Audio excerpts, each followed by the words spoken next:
Sa dugang pa nga balita lokal nangina madinalagon ang ginpatigayon nga lumbaan aya sa baybay kag Penta Baroto bilang kabahin man sang selebrasyon sang kapistahan ni San Juan de Bautista. Sa interview sang Bombo Radio kaya Councilor Jaime Cortez Altabas iya ginpayag nga masadya kag madamo ang nagapartisipara sa nasambit nga aktibidad lakip na mga lokal nga mangingisda.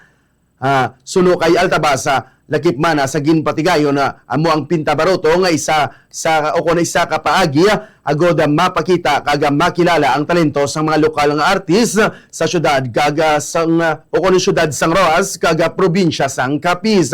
Dugang pasini padayon nga ginhiwat ang sini nga mga aktibidad kada tuig agod magatag sang kalipay kag kalingawan sa mga pumuluyo samtang ginasaulog ang kapistahan ni San Juan de Bautista. Yari bala pamatian nato na nangin kabay na sang payag ni Roas City Councilor Jaime Cortez Altabas.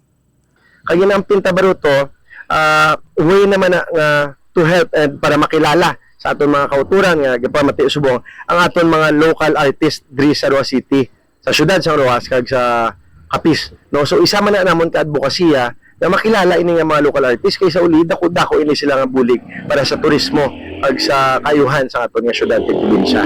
So muna ga pintura sila da sang duha ka fiberglass